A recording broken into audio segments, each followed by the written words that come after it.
I did a video where I talked about the makeup I would keep in my collection if for some strange reason I decided to quit YouTube tomorrow and dramatically downsize my makeup collection. Now in that video I didn't include eyeshadow palettes because honestly I'd probably keep them all. Like, they're kind of like my babies. I love eyeshadow.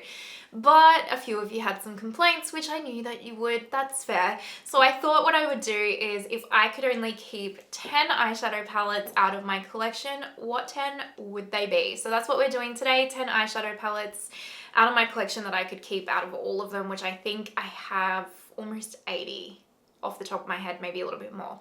Anyway, hopefully this sounds interesting to you. Before we get into it, let's do the YouTube things. Go ahead and give this video a thumbs up, subscribe, hit that notification bell. We're going to do this in desk view so that we can just view all the palettes in their glory, and let's get into it.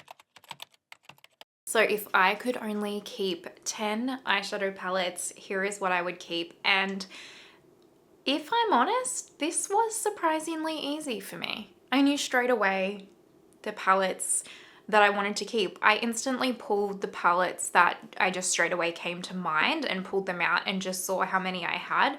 And I actually only had 12 that I pulled out instantly. So really, I guess you could say there would be 12 that I would want to keep, and I'll share the extra 2 that I pulled after I've shown you the top 10, but then when I narrowed it down, this would definitely be the top 10. Now, you know there's some Pat McGrath in here, but surprisingly it's not all Pat McGrath, because I would actually just keep my top 3, I think, favorite Pat McGrath Labs palettes, and I actually think the top 3 is probably going to surprise you, but there is reasons why I've picked the top 3. As I'm saying this, there's 2 other Pat palettes that I want to put in here, which I'll give honorable mentions to. So let's do the Pat palettes first. The first one is Subliminal. I didn't actually plan that either, but it is. The first one is Subliminal, which is Mothership 1. I mean, you can see I pretty much have to keep this for this shade alone, right? This is the best transition shade. I use it over and over and over again. But also, I really love the color story of this. I really love this shade right here. It is so pretty and mesmerizing, and it creates such a beautiful look. It has this beautiful blue blitz shade, and then in this beautiful gold, like cool tony gold shade. I really love these. They're so pretty. I also really love the metallics in here. I don't know why I held that up on my thumb. Let's just swatch it here. The metallics are surprisingly good and like just kind of unique-ish tones that make really wearable, lovely everyday looks. So hands down, this one's got to stay. It's just so everyday usable in my actual collection. Pat McGrath palette number 2, Moonlit Seduction. This has actually become, no word of a lie, my favorite Mothership palette, and I know that these 4 shades aren't the usual special shade formula. And am I disappointed? No, I'm not. And I know that that sounds weird, and I know that there are a lot of people that want her to go back to her original kind of blitz special shades, and I would like to see that as well in the next one. But I do love watching the formulas evolve in the Motherships, and because I own all 10, I'm incredibly spoiled to own all 10, and so because of that I have the best of both worlds, and I do think that these bring something to the collection. I just love the color story of this. It's the color story of my dreams, truly. The only thing I would change is I would change out one of these. I don't really care which one, probably this one maybe. No, actually probably this one. And I would put the transition shade from Subliminal in here, and this would be honestly the perfect palette for me. This shade, and this gold shade are some of my 3 favorite eyeshadows in my entire collection. They are everyday wearable to me, which I know they don't probably seem that way, well, at least maybe 2 of them, but they are to me. I'm actually wearing this shade on my lids at the start of this video. There should be a look up already, if not it's coming, on this look that I'm wearing at the start of this video. This gold shade with just like a bronzer through the crease is impeccable. I love this gunmetal shade. I love these 2 shades. I love this bronze. Everything about this palette, I could probably even truly nearly just keep this palette in my collection and I'd be pretty darn happy. Because even though it doesn't have a light transition shade for my skin tone, I could just use my bronzer through the crease and everything would come together really perfectly. So this one is hands down my favorite Mothership. I love it, and I don't want to be without it ever. The last Mothership is Midnight Sun, because when you see the rest of the palettes, I don't lean heavily warm tone leaning throughout my collection, especially in the 10 that I would keep.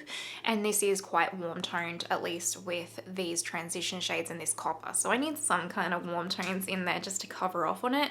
But I also really love this khaki. I think it's really beautiful. I love this. And I mean, Astral Solstice is one of the most magical special shades in the entire Mothership collection. So I just don't see how I could leave Midnight Sun behind.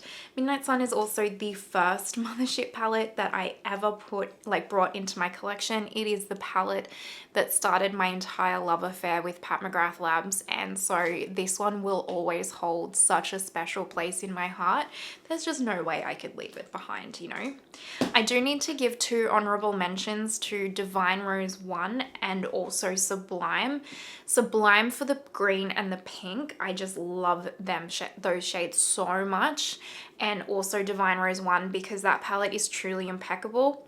I just have other palettes that will encapsulate what Divine Rose 1 encapsulates, but also have more shadows to bring to the collection. So let's be real, I'd keep all my Motherships. You'd pry them from my cold dead hands, but these 3 are probably my all-time favorites. Even as I say that, it makes me cringe because I love them all. Let's get another couple of like probably obvious ones out of the way. Natasha Denona Glam. I love this. I love this. You guys know I love this.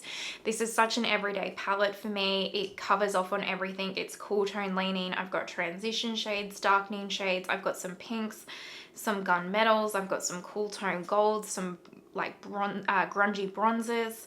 Love it. Couldn't need anything more, I don't think, in a collection than the Natasha Denona Glam. Like, look at that. Look at it. Just incredible.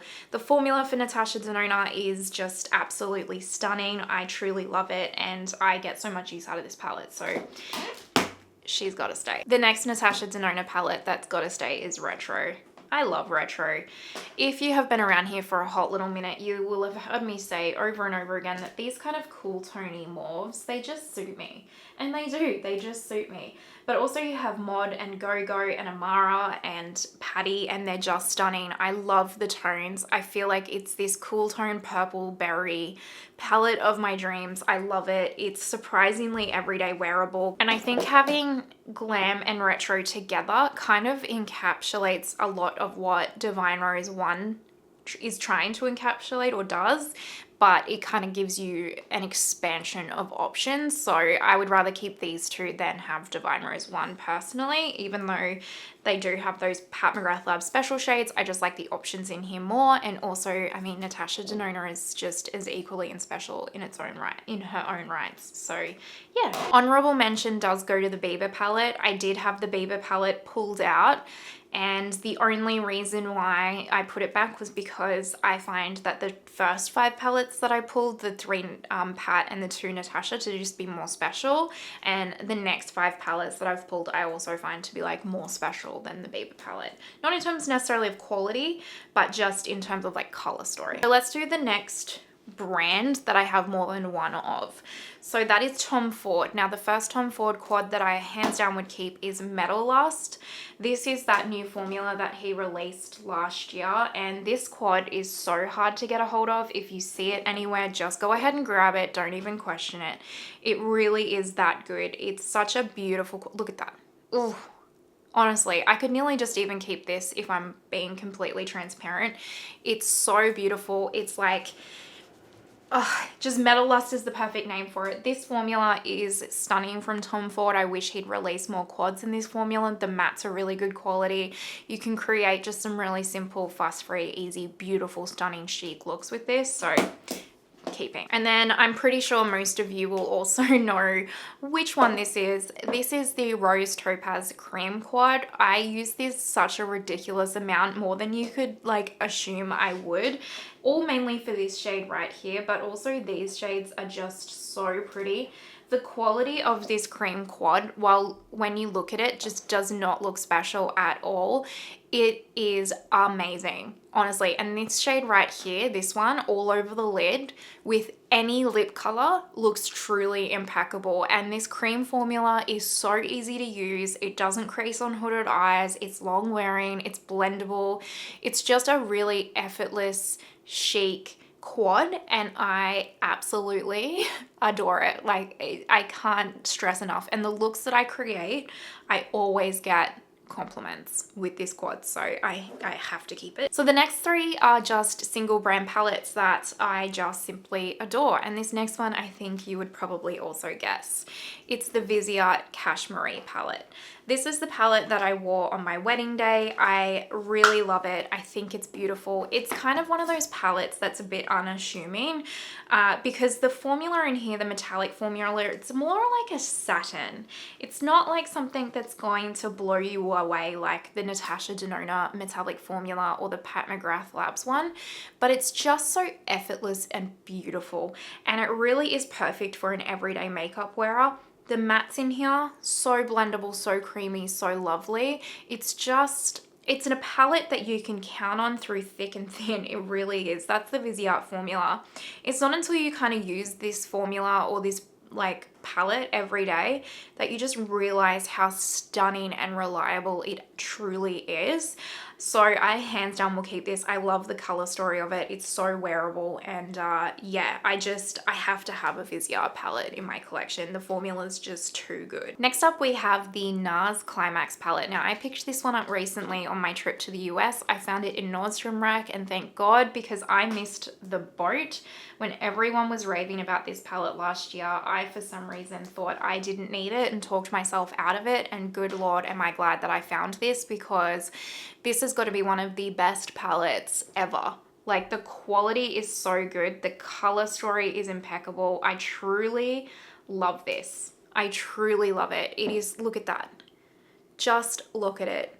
Look at that wet look. It's so amazing. I demand Nars to bring this eyeshadow palette back. Truly, I demand it. How dare they give this to the people and then rip it away like that? It should not happen. It needs to be a permanent eyeshadow in their brand, because this is top quality formula. This is the only Nars palette I own, and so many of you guys have said that the quality of this palette is very different to all their other palettes.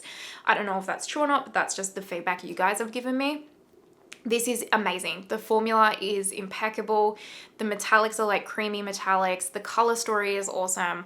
Like, you can still get this on Nordstrom for, I think it's like $28 US, I'm pretty sure, or $25 US on Nordstrom Rack. So if you're in the US and have access to Nordstrom Rack, you can get it online. I highly recommend it. You will not regret it, truly, especially for those of you coming into fall. This last palette, I'll be interested to see who picks this. So this one is the Isamaya Industrial palette. This is a newer one to my collection, and when I say I have fallen hard for this palette, I have fallen hard for this palette. I am truly obsessed. I'm nearly more obsessed with this palette than I am with Pat McGrath Labs. I'm not even kidding. I can see Mecca Beauty becoming one of my all-time favorite brands. I really can. If this is the quality that she keeps releasing, she will reach the top of my favorite. It is impeccable, and I know it does not look as amazing as it is. I really do. But it's when you, I mean, first of all, look at the greens. I mean, come on. But when you play with this palette, there is something about these shadows. There is just something about them. They are so, so good. I've never had so much fun playing with eyeshadow as I have had with this palette, and I'm not kidding. Like, there's something about these shadows. I don't know how else to say it. They're just insanely good quality. They really are, and they look intimidating. Like, when you look at the color story, it looks really, really intimidating, but it's really not. I actually think if any level of eyeshadow capability, like, or makeup capability, can really get a lot out of this palette, because they're actually quite user friendly.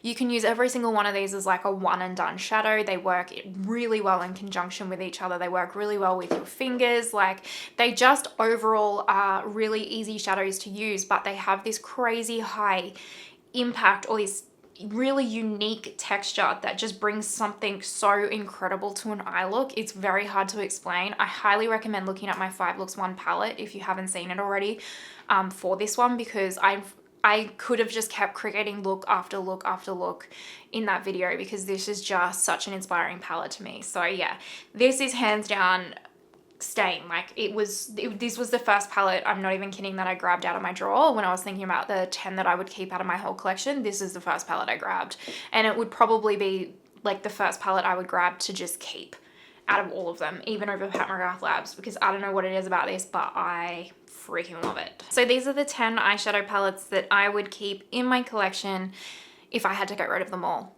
Okay, you made me do it. Here it is, the top 10. What do you guys think?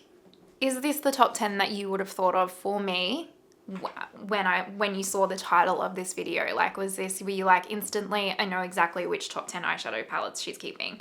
Let me know in the comments down below. I always love hearing from you guys, and if you're watching till this point, I appreciate it so much. You're an absolute legend. Truly, thank you. If you haven't already, pretty please give the video a thumbs up and subscribe. It helps my channel out so much, and I appreciate it. Other than that, I hope that you have an amazing day wherever you are in the world, and I will see you next time. Bye.